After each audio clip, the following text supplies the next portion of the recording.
우리 교회는 41주년을 맞이했습니다. 1979년에 역곡동 연립주택에서 창립 예배를 드렸습니다. 1979년 창립 예배를 드린 날짜를 기억하시는 분이 있으십니까? 손들어서 얘기해 보세요. 손들어서 얘기하세요. 네, 말씀하세요. 네, 예배 마친 다음에 선물 받아가세요. 네, 그렇습니다. 5월 21일 날 공식적으로 창립 예배를 시작을 했습니다. 어린 아이 9명과 시작하고 이렇게 예배를 하다가 3주 예배를 하다가 5월 21일 날 공식적인 창립 예배를 했습니다. 그리고 3년 후에 역곡동에 성지 교회 건축 부지를 마련하고 1984년에 첫 번째 예배당을 하나님께 봉헌을 했습니다. 그때 함께 하신 분들이 이곳에 아직도 계십니다. 그리고 나서 교회가 계속 성장하고 하나님의 은혜로 부흥하고 그래서 1994년도에 이 중동 신도시로 이전하기로 결정을 하고 건축을 추진해서 우리가 1997년에 성전을 완공하고 우리 교회가 다 이전하고 하나님께 봉헌하고 여기서 이제 하나님께 예배하면서 지역 선교와 또 해외 선교를 시작하게 됐죠. 2006년도에 IMTC를 설립을 했고 지금은 우리 교회가 5곳에 처음에 인천 참정교회, 속초 참정교회, 안산, 또 거제 그리고 검단 이렇게 5개의 지교회가 아주 건강하게 성장을 하고 있습니다. 우리가 모리타니아, 시에라레온, 서부 아프리카 사하라 사막에 있는 무슬림들을 선교하는 것부터 시작을 해서 우리 선교사님들이 지금 10개 나라에 58명의 선교사를 우리가 파송하고 그들을 통해서 고아원 사역, 또 신학교 사역, 또 교회 개척 사역, 제자훈련 사역, 다양한 사역들을 아시아 10개국에서 계속 펼쳐나가고 있습니다. 이 모든 것이 하나님의 은혜고 하나님의 축복이라고 생각합니다. 교회 성장의 양상이 2가지입니다. 하나는 수직 성장의 형태가 있고 하나는 수평 성장의 형태가 있습니다. 저는 목표를 하면서 항상 수평 성장도 중요하지만 그와 동시에 수직 성장도 중요하지만 수평 성장에 관심을 많이 가졌습니다. 그래서 지교회를 세워서 똑같은 목회 철학을 가지고 교회를 공동체를 세워나가기 시작했고 그리고 IMTC를 통해서 58국의 선교사를 파송하게 됐습니다. 네. 제가 1981년에 우리 참정교회 전도사로 담임 목회를 시작하게 됐습니다. 그때는 딱 30만 30살이었습니다. 제가 그런 시절이 있었나 이런 생각들 정도로 30살에 그래서 내년이면 이제 성역 40년을 맞게 되는 것 같습니다. 그 40년 그리고 우리 교회 역사 또 모든 사역들 다 이렇게 생각을 해보면 은혜 아니면 아무것도 할 수 없었던 모든 것이 은혜고 하나님이 하신 일이고 기적과 같은 일이고 아멘. 여러분이 뭐 잘 아시듯이 저한테 정말 핸디캡이 얼마나 많습니까? 우선 저는 고등학교 2학년 때부터 그 병력이 너무나 화려하죠. 그래서 정말 지금까지 살아있는 거 이 자리에 서서 오늘 41주년 설교를 하는 것 자체가 기적입니다. 제가 만일 만 70세 정년 퇴임을 한다면 그거는 기적 중의 기적입니다. 정말 상상할 수 없습니다. 저를 아는 고향 사람은 네가 살고 있는 건 기적이야 이렇게 말합니다. 예수를 안 믿는 사람도 기적이라고 그럽니다.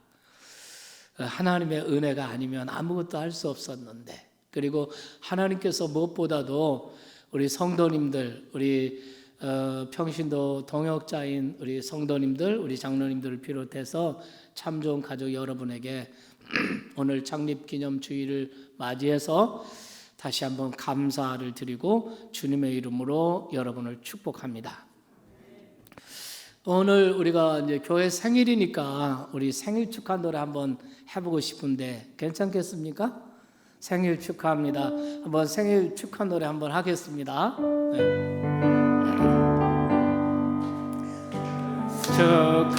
축하합니다. 생일 축하합니다. 사랑하는 우리 교회 생일 축하합니다.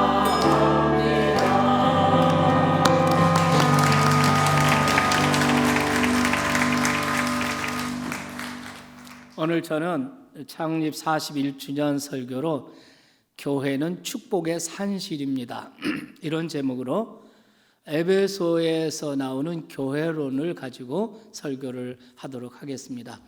에베소서는 1장부터 3장, 4장부터 6장 이렇게 두 부분으로 나눠지는데 1장부터 3장 말씀까지가 교리를 다루고 있습니다. 에베소서가 다루고 있는 교리, 신학적 주제가 바로 교회론인 것입니다. 교회란 무엇인가? 그리고 하나님께서 왜 이 땅에 교회를 세우셨나? 교회를 세우신 목적이 무엇인가? 이런 것들을 아주 체계적으로 설명하고 있는 부분이 바로 에베소서 1장부터 3장까지의 말씀인 것입니다. 여러분, 교회란 무엇입니까? 교회란 무엇인가? 에베소서에서는 교회는 그리스도의 몸이다 이렇게 얘기를 하고 있습니다. 왜 교회를 세우셨나? 그는 교회를 통해서 우리를 구원하시고 우리를 축복하시고 우리에게 은혜 베푸시기 위해서 교회를 세우셨다라고 말씀을 하십니다. 23절 말씀을 보시겠습니다. 교회는 그의 몸이니 만물 안에서 만물을 충만하시게 하시는 이의 충만함이니라 이렇게 되어 있습니다. 우리가 쉬운 성경을 보면 아주 실제적으로 번역이 되어 있습니다. 쉬운 성경으로 보시겠습니다. 같이 읽을까요? 교회는 그리스도의 몸이며 어디서나 모든 것을 넘치도록 채워주시는 이가 계신 곳입니다. 그래서 교회가 축복의 산실이라는 거죠. 교회는 그리스도의 몸이고 어디서나 만물을 충만하게 하시고 채워주시는 분이 계신 곳. 그래서 교회는 축복의 산실이라고 할 수가 있습니다. 20세기에 아주 유명한 기독교 상담가 중에 폴 트르니에라는 분이 계십니다. 이분이 한 말 중에 이런 말이 있습니다. 사람이 혼자서 할 수 없는 것이 두 가지가 있다. 하나는 결혼이고 또 다른 하나는 그리스도인이 되는 것이다. 맞습니다. 여러분, 그 어느 누구도, 그 어떤 사람도, 그 어느 누구도 홀로 그리스도인 될 수가 없습니다. 우리가 복음을 들어야 되고 복음을 들으려면 누군가가 전해야 됩니다. 교회의 복음과 복음 전도와 교회 선교를 통해서 복음을 들어야 예수를 믿고 구원받을 수가 있습니다. 그래서 혼자서는 그리스도인 될 수가 없습니다.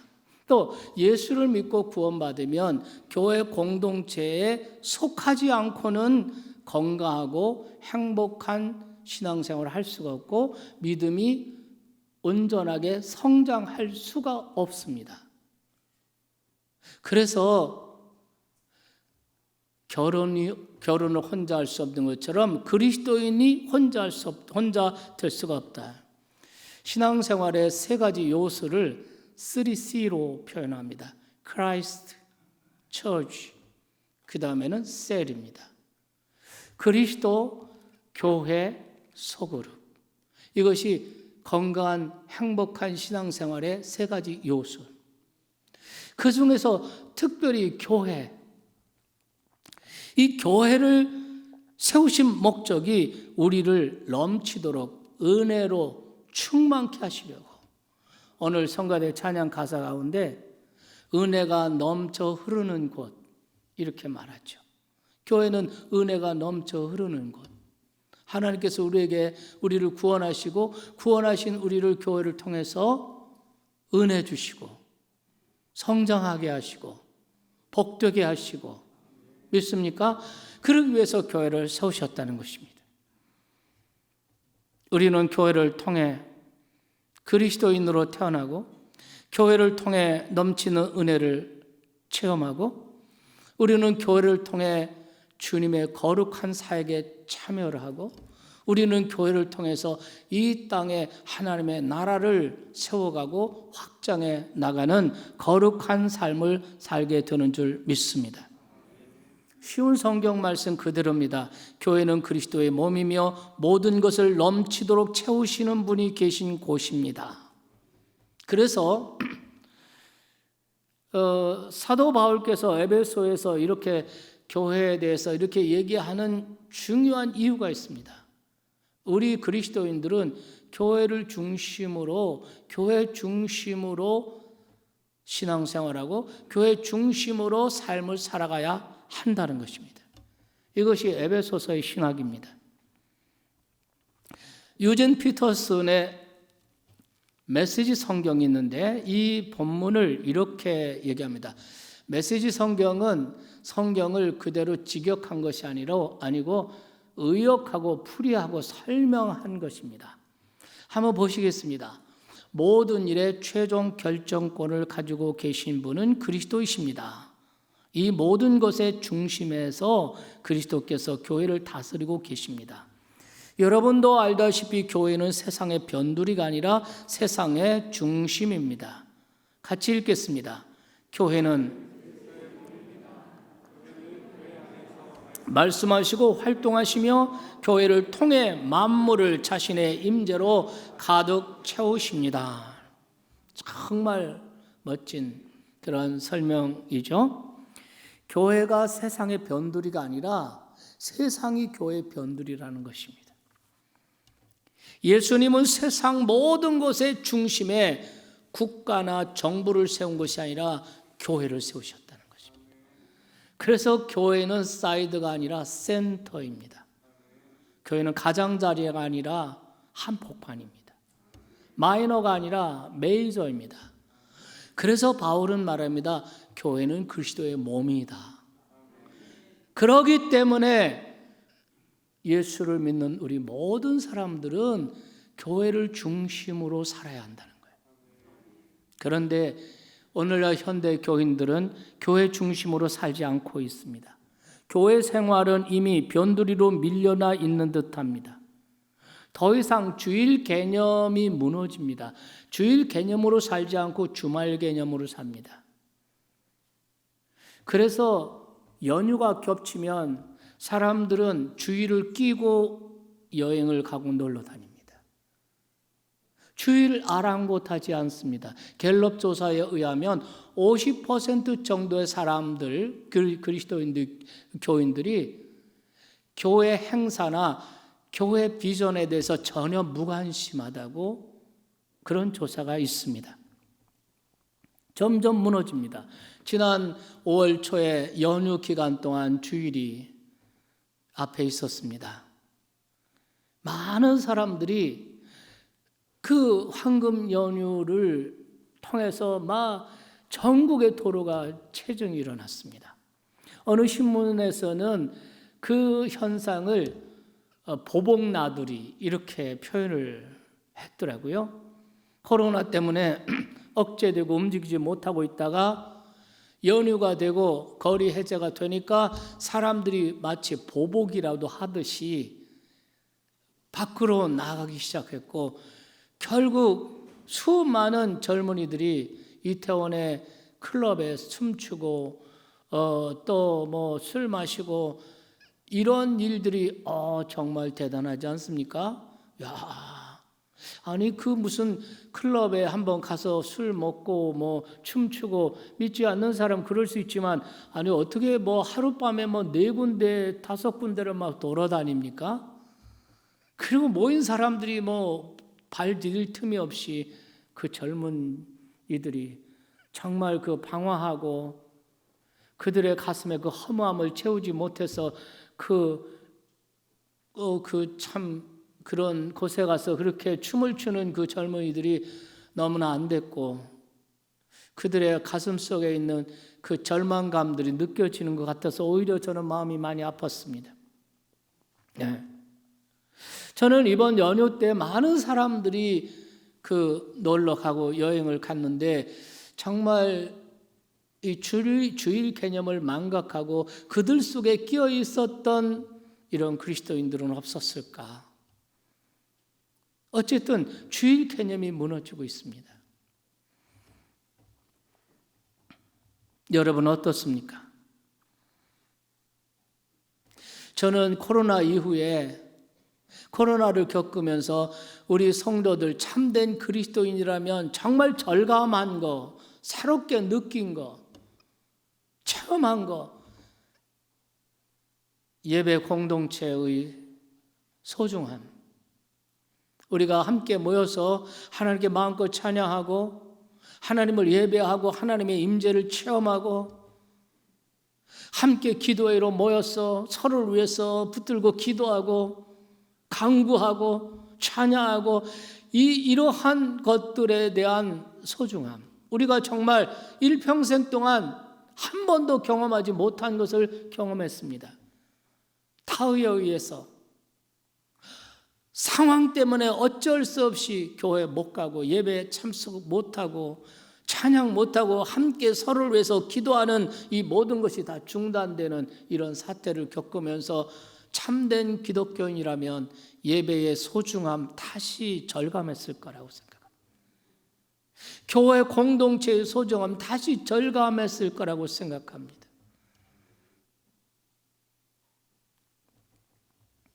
사도 바울은 우리가 교회 중심으로 살아야 한다는 것을 실제적으로 가르쳐요. 세상의 모든 일, 세상 일, 육신의 일, 모든 활동, 그것이 변들이 있어야 되고, 그리고 삶의 중심에 교회가 있어야 된다는 거죠. 교회가 우리의 삶의 사이드가 아니라 센터가 되게 해야 된다는 거죠. 왜냐하면 교회는 그리스도의 몸이고, 교회의 만물을 충만케 하시는 그리스도가 교회 안에 계시고, 교회를 통해서 일하시고 활동하시고, 교회를 통해서 누구나 모든 만물을 충만하게 하신다는 거예요. 그렇기 때문에 교회 중심으로 살아야 한다. 이것이 에베소서에서 사도 바울이 말씀하고 있는 것입니다. 만일 우리가 교회를 중심으로, 교회를 중심에 놓고 살면, 그러면 교회를 통해서 하나님이 넘치도록 충만한 은혜를 주셔서 우리의 심령에, 우리의 삶에 하나님의 은혜가 넘쳐 흐르게 하신다는 거예요. 깨달으시면 아멘 합시다. 우리나라의 대표적인 교회 가운데 하나, 영락교회 이야기를 좀 감동적이라서 하겠습니다. 이 이야기는 영락교회 한경직 목사님의 오른팔처럼 함께 섬겼던 한 장로님, 문재식이라는 장로님의 간증을 통해서, 여러분, 그 한경직 목사님이 영락교회를 세울 때 그 교회를 세운 분들이 북한의 종교 말살 정책을 피해서 월남한 사람들, 거기에 집이든 전답이든 다 놓고 오직 하나, 신앙 때문에 하나님 섬기기 위해서 월남한 사람들, 이 사람들이 모여서 교회를 세웠습니다. 그리고 그 후에도 전쟁을 통해서 월남한 사람들, 북한에서 내려온 사람, 이런 사람들이 중심으로 교회가 세워졌는데, 처음에 그 예배당을 지을 때 교인 수가 152명이었다고 합니다. 한경직 목사님께서 우리 성전 건축을 위해서, 예배당 건축을 위해서 우리 헌금을 작정합시다. 152명 전체 100%가 다 헌금을 작정했다고 합니다.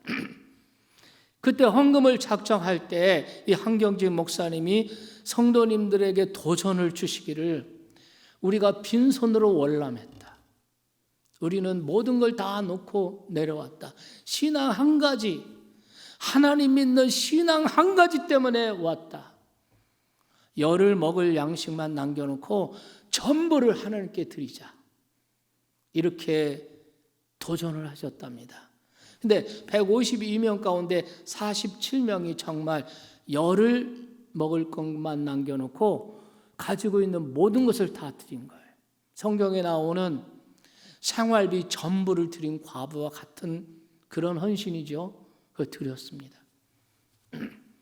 그래서 지금의 예배당을 그 자리에 짓게 됐다는 겁니다. 그런데 이 문장로님의 간증이 그때 그렇게 헌신했던 47분, 월남에서 자기 열흘 거 남겨놓고 나머지 성전 건축에 다 들였던 그분들이 지금 대한민국의 20대 기업 가운데 47명이 단 한 사람도 빠지지 않고 20대 우수 기업 속에 다 들어있다.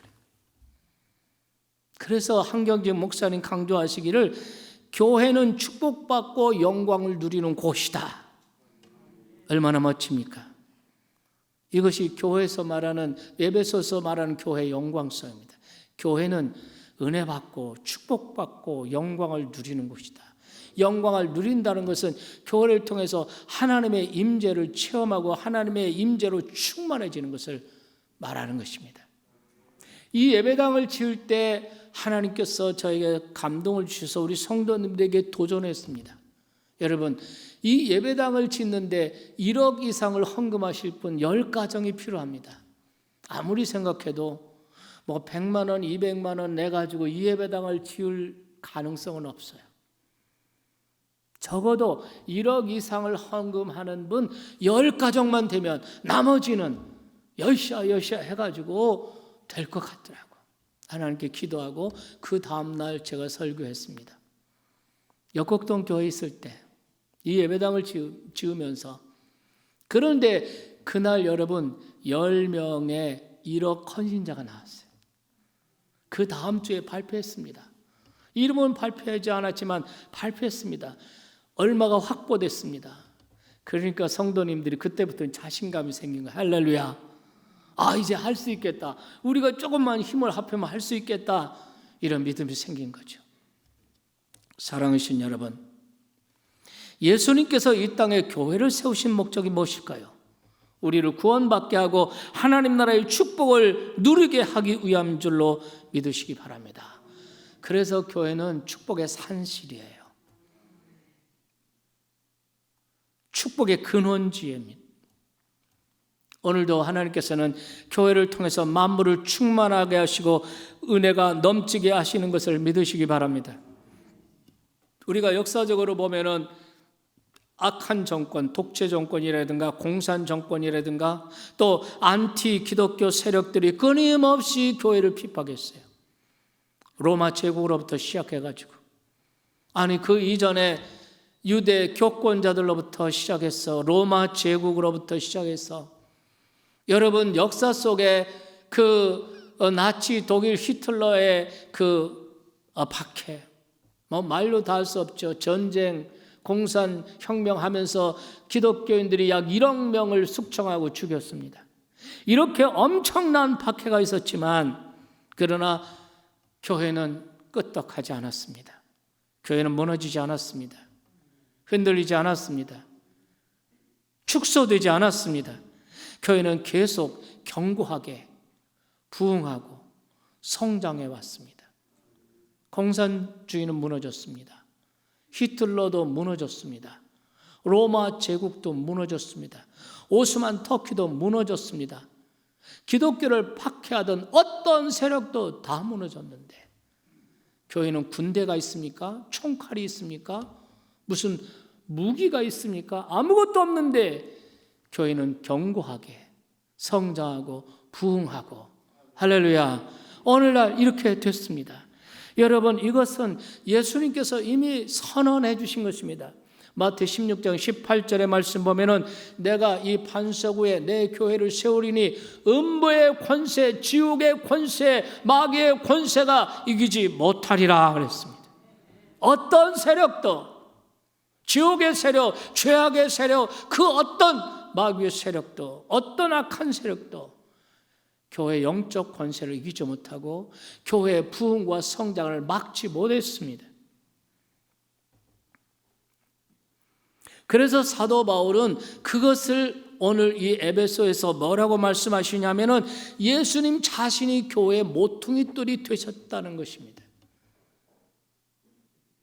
여러분 말씀 보실까요? 그리스도 예수께서 친히 모퉁이 돌이 되셨느니라.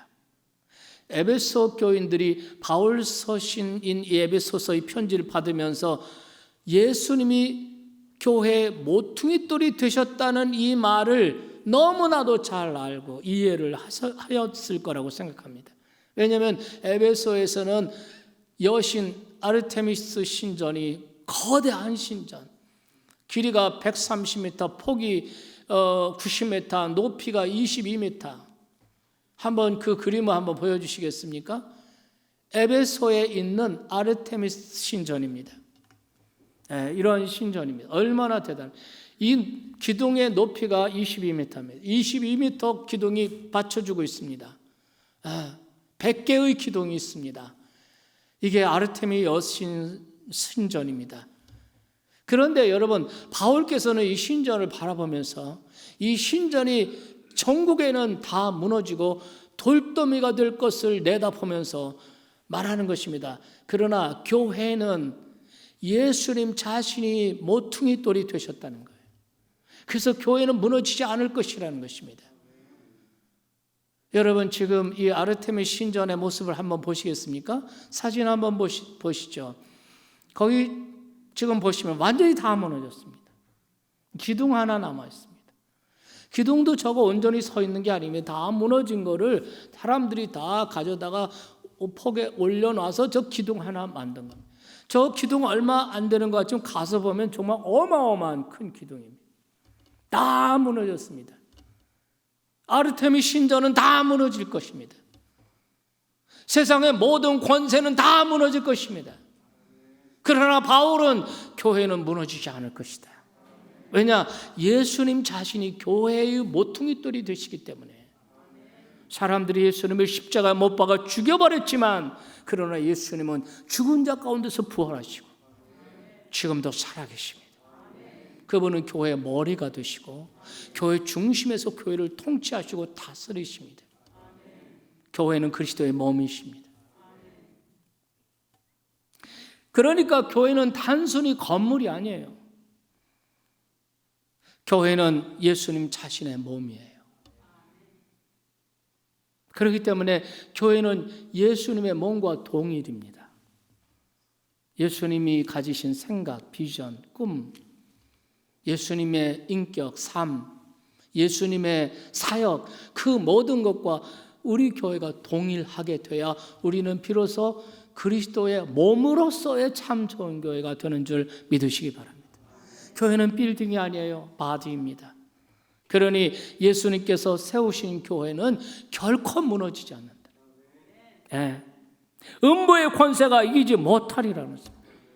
많은 분들이 코로나 이후에 교회가 어떤 변화가 일어날까 두려워하고 걱정합니다. 하지만 세상이 어떻게 변해도 교회는 견고할 것입니다. 교회는 계속 성장하고 확장되고 부흥할 것입니다. 왜냐하면 건물이 받쳐주고 있는 것이 아니에요.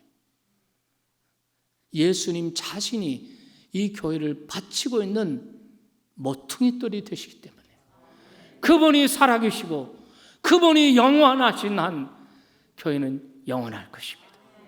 깨달아지면 아멘 하십시오. 마지막에 이 세상에 하나님의 심판이 임하겠죠. 어떤 심판인지 우리 잘 모르지만 분명한 것은 불같은 하나님의 최후의 심판이 임할 텐데, 그러나 여러분, 교회는 무너지지 않을 것입니다. 정부도 무너지고 권력도 무너지고 기업도 무너지고 모든 것이 다 무너질 겁니다. 그렇지만 교회는 무너지지 않을 것입니다. 주님께서 강림하실 때 교회를 휴거시키시고 공중으로 끌어올리시고 거룩하게 하실 것을 믿으시기 바랍니다. 그리고 그 교회와 함께 지상에 와서 이 땅에 천년왕국을 세우시고 하나님의 나라를 이루시는 것을 믿으시기 바랍니다. 음부의 권세가 이기지 못하리라. 사도 바울께서는 이렇게 말씀하시고 그 다음에 2장 마지막 부분에서 말씀하시는 것이 뭐냐면, 너희들도 그 교회를 지어가는 벽돌 한 장 한 장이 되어서 성령 안에서 주 안에서 예수 그리스도 안에서 그리스도와 함께 지어져 가느니라, 이렇게 말하고 있습니다. 여러분, 여기 말씀 보면은 그의 안에서 건물마다 서로 연결하고 주 안에서 성전이 되어가고 너희도 성령 안에서 하나님이 거하실 처소가 되기 위하여 그리스도에서 함께 지어가자. 거기서 예수 안에서 주 안에서 성령 안에서 이런 말이 나오죠. 그리고 이렇게 성령 안에서 하나님이 거하실 처소, 하나님이 임재하시고 하나님이 거하시는 처소, 성전이 되기 위해서 그리스도와 함께 지어져 가느니라. 이 건물을 말하는 것이 아닙니다. 예수를 믿고 구원받은 우리 성도님들, 우리들 공동체 안에, 우리들 모임 안에 하나님이 거하실 처소가 되고 성전이 되도록, 예수 안에서 성령 안에 지어가도록 우리가 하나하나의 벽돌이 되어서 쌓아지고 쌓여져서 하나님이 거하실 임재의 처소가 되게 하라는 것입니다. 그렇기 때문에 여러분, 우리가 이 말씀 안에서 두 가지 강조하죠. 하나는 주 안에서, 예수 안에서 이런 말을 합니다. 어떻게 하면 교회가 은혜가 넘치는, 은혜가 충만한 축복의 산실이 될 수 있을까요? 주 안에서, 예수 안에서. 믿습니까? 첫째가 뭐냐면 십자가 보혈입니다. 교회는 십자가로 하나 될수록 주 안에서, 그리스도 안에서 십자가의 보혈로 하나가 될 때마다 그때 은혜로운 공동체가 축복의 산실이 되는 것을 믿으시기 바랍니다. 사실 여러분, 교회는 많은 그런 각계각층의 생각도 다르고 천차만별의 사람들이 다수가 모입니다. 우리가 예수님을 믿기 전까지 우리는 서로 아무 상관이 없었습니다. 서로 멀리 지내던 사람들이었습니다. 그런데 우리가 예수 안에서, 예수를 믿고 예수님의 십자가 보혈 안에서 우리가 절친한 관계가 되었습니다. 그것을 사도 바울은 에베소서에서 어떻게 말합니까? 2장 14절 말씀 보겠습니다. 2장 13절입니다. 같이 읽겠습니다. 이제는 전에 멀리 있던 너희가 그리스도 예수 안에서 그리스도의 피로 가까워졌다는 거예요. 예수 안에서 예수의 피로, 그리스도의 십자가의 보혈로 가까워졌다. 가까워졌다는 것은 아주 밀접하게 끈끈하게 붙어서 친밀한 관계가 되었다는 거예요. 소원한 관계가 아니라 막역한 관계로 변화됐다는 것입니다. 이것을 또 19절에서는 바울은 이렇게 표현합니다. 한번 보시겠습니다. 그러므로 이제부터 너희는 외인도 아니요 나그네도 아니요 오직 성도들과 동일한 시민이요, 뭐라고 그랬습니까? 하나님의 권속이라, 하나님의 집안 식구가 됐다는 거죠. 가족이 됐다는 겁니다. 이 가족보다 더 가까운 게 어디 있어요? 여러분, 가족이 되면 어떤 차별도 어떤 차등도 거기에는 없습니다. 그래서 1세기 당시에 교회들 보면은 교회 안에 이방인과 유대인의 장벽이 무너졌어요. 자유인과 노예 제도가 상존한 그때 노예인과 자유인 그 차별도 무너졌습니다. 모든 차별이 다 무너진 거예요. 그게 가족입니다. 오히려 가족들 중에 약하거나 핸디캡이 있으면 온 가족이 그 가족을 보호하고 지켜주는 것을 볼 수가 있습니다. 가족은 사랑으로 하나 되는 공동체입니다. 가족은 어떤 상처도 또 어떤 아픔도 치유받고 위로받는 곳입니다. 교회는 무조건 환영받는 것입니다. 왜냐하면 가족이기 때문에. 그래서 교회는 확장된 가족이다. 믿으시면 아멘 합시다. 어거스틴 이런 말을 했습니다. 바울 이래 가장 위대한 신학자 성 어거스틴은 교회에 대해서 이런 정의를 내렸습니다. 하나님이 우리에게 아버지라면 교회는 우리에게 어머니와 같다 그랬습니다. 어머니는 자식을 용서하고 품어주죠. 그리고 치유하고 위로하죠.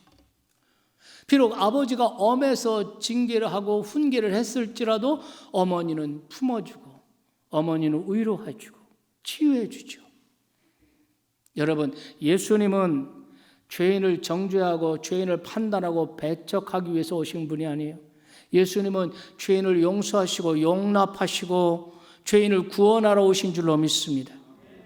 교회는 거룩하고 흠없고 의인들이 오는 곳이 아닙니다. 저 사람 교인인데 교회 나이인데 왜 저 모양이야? 저런 사람이 교회 왜 와? 이렇게 말하는 것이 아닙니다. 교회는 죄인들이 와서 거룩하신 하나님으로 인해서 거룩하신 하나님의 말씀과 거룩하신 하나님의 성령의 역사로 말미암아 거룩한 사람으로 변화되는 것입니다. 죄인이 성도로 바뀌는 것입니다. 이것이 교회의 본질인 것입니다. 이게 이런 것이 이런 역사가 어떻게 일어납니까? 예수 그리스도 안에서 주 안에서 예수님의 십자가의 보혈로. 아멘. 우리가 예배할 때, 찬양할 때, 성경을 공부할 때, 사역할 때, 모든 모임을 가질 때마다 예수님의 십자가의 보혈이 철철 넘쳐 흐르어야 됩니다. 그래야 교회가 은혜가 넘치는 거죠. 그래야 축복의 산실이 되는 것입니다. 그래서 상처받은 사람, 소외된 사람, 아픔과 고통을 당하는 사람, 좌절감을 느끼는 사람, 이런 사람들이 이 교회에 오면 위로받고 치유받고 회복되고 고침받고 이런 역사가 일어나는 거예요. 두 번째는 성령입니다. 오늘 보면 성령 안에서 지어져 가느니라 이렇게 말하지 않습니까? 교회는 성령으로 하나 될수록 성령으로 충만할수록 은혜가 넘치는 것입니다. 우리가 예수님 믿고 교회 나와서 예수님 믿고 구원받은 것은 엄청난 축복이에요. 하나님이 나 같은 죄인을 구원하시기 위해서 성부, 성자, 성령 총동원하셨습니다. 그것이 에베소서 1장 3절부터 쭉 나옵니다. 하나님이 나 같은 죄인 한 사람 구원하시기 위해서 나를 구원하시기 위해서 창세 전에 성부 하나님께서 나를 선택하시고 나에 대한 구원의 계획을 세우셨습니다. 나를 구원하기 위해서 성자 하나님께서 육신을 입고 이 땅에 오셔서 십자가의 고난과 십자가의 피를 흘려주셔서 나의 죄값을 지불하고 나를 구원해 주셨습니다. 이걸 구속이라고 말해요. 하나님의 구원 계획을 성자 하나님께서 성취하신 것입니다. 이렇게 성부 하나님께서 구원을 계획하시고 나를 선택하시고 그리고 성자 예수님께서 그 하나님의 구원 계획을 이루시기 위해서 십자가에 피 흘려 죽으시고 이 구원을 성령께서는 그 구원을 나에게 적용시켰습니다. 그것을 에베소서에서 바울은 인치심 이렇게 말합니다. 교회 선교를 통해서 내가 어느 날 복음을 듣고 그 복음을 들을 때 다른 사람 믿지 않고 믿어지지 않고 노하고 거절하는데 웬일인지 나는 마음의 문이 열리고 웬일인지 그 말씀이 들려지기 시작하고 믿어지기 시작하고 그래서 예수님을 나의 구주로 영접하고 그것이 내 영적인 분별력이 있어서 그렇게 된 것이 아니에요. 성령 하나님의 역사였습니다. 우리가 예수님을 믿고 영접할 때 성령께서는 우리 영을 거듭나게 하셔서 영생을 주시고 내 신분을 하나님의 자녀의 신분을 올려놓고 믿으시면 아멘 합시다. 여러분, 나 한 사람 구원하기 위해서 성부, 성자, 성령께서 총동원하셨어요. 우주를 창조하실 때보다 더 크게 역사하셔서 나와 여러분을 구원하신 줄 믿으시기 바랍니다. 그래서 여러분, 오늘 바울께서는 2장 10절에서 이런 말씀하십니다. 2장 10절, 우리는 그가 만드신 바라. 이 만드신 바라 포에마라는 헬라어인데요, 하나님의 작품이라는 겁니다. 하나님께서는 성부 하나님 우리를 선택하시고, 성자 예수님 우리를 구속하시고, 성령 하나님 우리를 인치셔서 우리를 완전히 하나님의 새로운 작품으로 만드셨다는 거죠. 이거 포에마예요. 우리는 그가 만드신 바라. 우리는 그가 만드신 바라. 요즘 말로 말하면 하나님의 신상품이 된 줄 믿으시기 바랍니다. 그래서 2장 19절에서 이렇게 말하는 거예요. 다시 한번 보실까요? 2장 19절. 그러므로 이제부터 너희는 외인도 아니요 나그네도 아니다. 이제부터 너는 성도들과 동일한 천국 백성들과 동의한 첫째 시민이요, 둘째 가족이 되었다는 거예요. 이 가족이라는 말은 아까 설명했고요, 이 시민이라는 말도 대단한 겁니다. 여러분, 1세기 당시에 로마의 시민권을 가진 사람은 로마가 그를 완전히 보호하고 지켜줬습니다. 바울은 유대인이지만 그러나 로마 시민권자이기도 했습니다. 그래서 누구도 그를 재판할 수가 없었습니다. 오늘날도 마찬가지죠. 한국 사람이 미국이나 캐나다로 이민 가서 거기서 시민권을 획득하게 되면 한국계 미국인, 한국계 캐나다인 이렇게 되지 않습니까? 여러분 아시죠? 임현수 목사님, 우리 김 장로님 사시던 그 토론토의 큰빛교회 목사님이셨고 나중에 원로가 되셨습니다. 북한을 다니면서 북한 선교를, 국수공장 만들고 빵공장 만들고 그들을 구제하면서 하나님의 사랑을 전하고 이렇게 하다가 거기서 억류됐습니다. 그래서 종신형을 받았어요. 종신도로 그 노동수용소에서 노동하면서 종신 이 판결을 딱 낸 거예요. 이때 여러분, 우리 정부는 아무것도 할 수가 없었습니다. 캐나다에는 트루도 총리였는데 그때 총리 외교부 총동원해서 이 임현수 목사님을 구원하고 건져내기 위해서 얼마나 결국은 북한 김정은도 두 손 들고 내보냈습니다. 할렐루야. 이게 시민이에요, 시민. 이게 시민권의 권한인 것입니다. 우리가 성령 안에서 이제 하나님의 새로운 포에마, 하나님의 작품, 하나님의 신상품이 됐다는 거예요. 그래서 이제는 외인도 아니고 이제는 나그네도 아니라 이제는 우리가 뭡니까? 하나님의 가족이고 성도들과 동일한 시민이 되었다는 겁니다. 그러면서 2장 21절, 22절 마지막으로 보겠습니다. 같이 보겠습니다. 그의 안에서 건물마다 서로 연결하여 주 안에서 성전이 되어가고 너희도 성령 안에서 하나님이 거룩하실 처소가 되기 위하여 그리스도 예수 안에서 함께 지어져 가느니라. 하나님이 거하실 처소, 우리 교회 공동체가 하나님이 임재하시고 하나님이 거하실 처소, 곧 진정한 성전이 되어가야 한다. 우리가 하나하나가 거룩한 벽돌이 돼서 하나님이 임재하시고 하나님이 거하시며 하나님이 은혜 주시고 하나님이 축복하시는 거룩한 처소가 되도록 우리가 하나하나의 거룩한 벽돌이 되어서 세워가야 한다는 것입니다. 믿으시면 아멘 합시다. 우리가 예수님의 십자가 사랑으로 하나가 되는 교회 공동체를 이루고 성령으로 하나 되는 교회를 이루어 갈수록 십자가의 은혜와 성령의 역사심이 충만하게 나타날수록 세상 사람들은 우리 교회를 보고 이 교회 신자인 여러분을 보고 감동을 받으며 이렇게 말할 것입니다. 이것이 메시지 성경에 정말 멋있게 표현되어 있습니다. 한번 보시겠습니다. 여러분은 여느 사람 못지않게 그리스도인이라는 이름에 딱 어울리는 사람입니다. 한번 읽어봐요. 다 같이 시작.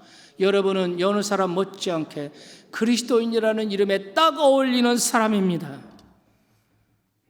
예수님의 십자가의 보혈로 넘쳐 흐르고 성령의 역사하심으로 충만한 공동체가 되면 세상 사람들 우리를 보고 그리스도인이라는 이름에 딱 어울리는 사람, 이렇게 말한다는 것이죠. 얼마나 멋집니까? 그리스도인이라는 이름에 딱 어울리는 그런 교인, 그것이 바로 여러분 자신이 되기를 주님의 이름으로 축원합니다. 우리 옆 사람, 앞 뒷분에게 우리 서로 축복하면서 말합시다. 당신은 그리스도인이라는 이름에 딱 어울리는 사람입니다. 아멘. 네, 당신은 크리스천이라는 이름에 딱 어울리는 바로 그 사람입니다. 얼마나 멋집니까?